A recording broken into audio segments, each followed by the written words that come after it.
ખોડિયાર. જય માં ખોડિયાર.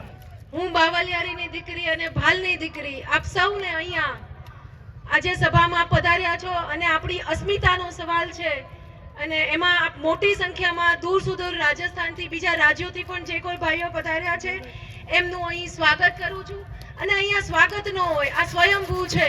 સંકલન સમિતિમાં જ્યારે આ પહેલા આ ચર્ચા પર મીટિંગ થઈ અમારી અને જે કાંઈ નિમ્ન કક્ષાની ટિપ્પણી કરી એની માટેની ચર્ચા થઈ અને મને મહિલા તરીકે આગેવાની લેવાની કીધી ત્યારે મેં પહેલો જ મારો શબ્દ હતો કે મારા ભાઈના બાવડાઓમાં એટલી તાકાત છે કે મારે મેદાને ન આવવું જોઈએ.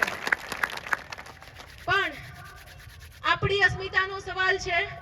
હું એવું વિચારું કે આપણા વડવાઓ, આપણા બાપ દાદાઓ પાળિયા થઈ ગયા આપણી માટે અને આપણને એક ઉજળો ઇતિહાસ આપી ગયા છે. તો આજે લોકશાહીમાં કોઈ એક નેતા સત્તા પર બેસવા માટે આપણી જ મા દીકરીઓ પર ટિપ્પણી કરી જાય ત્યારે તમારી ને મારી બધાયની, કેમ કે એ સમયે તો આપણી માતાઓ પણ પાળિયા થયા હતા, તો આજે આપણી બહેનો દીકરીઓની પણ ફરજ છે કે એ ઉજળા ઇતિહાસનું રક્ષણ કરવું અને એની માટે અડીખમ થઈને લડવું.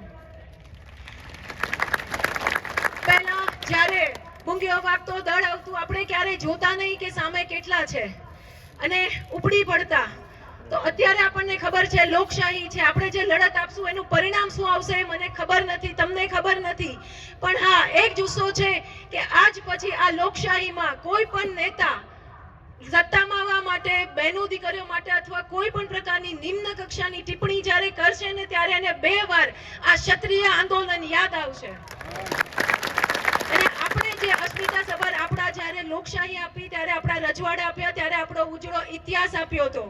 તો આ દરેક નેતા હવે યાદ આવશે કે કરશે કે આ ક્ષત્રિયોનો ઉજળો ઇતિહાસ હતો. બીજું, અહીંયાથી હું મારા દરેક ભાઈઓને વિનંતી કરું કે આ લડતમાં મેં ભાલની દીકરી અને માણસાની વહુનું ગૌરવ સાચવી રાખ્યું છે, મારી મર્યાદા સભર. તો હું અહીંયા દરેક મારા ભાઈઓને પણ વિનંતી કરું છું, આપનું લોહી ગરમ હોય હું સમજી શકું છું, માતા દીકરીઓનો પ્રશ્ન છે હું સમજી શકું છું, પણ આ સમય છે માથા દેવાનો લેવાનો નહીં, માથા ભેગા કરવાનો. એટલે ક્યાંય પણ સત્તાને જાણીએ છીએ, આપણે પાવરને જાણીએ છીએ, એટલે ક્યાંય પણ તમારા ને મારાથી કોઈ પણ પ્રકારે કાયદો ઉભો ન થાય. અને હું ગર્વથી કહું છું, આટલી સભાઓ થઈ, કાલે રાજકોટમાં પણ સભાઓ થઈ, સુરેન્દ્ર થઈ, ભુજમાં થઈ, જામનગર થઈ, કોઈ જગ્યાએ આપણા ભાઈઓએ કાયદો હાથમાં નથી લીધો. પોલીસ ગન સાથે એટલે વોટર ગન સાથે ત્યાં તૈયાર રહી છે એ માનસિકતા સાથે કે રાજપૂત સમાજનું બ્લડ ગરમ છે. પણ આ મર્યાદા આપણે જાળવી છે, આ લડાઈ આપણી લાંબી છે, એ મારે ને તમારે સમજવાનું છે.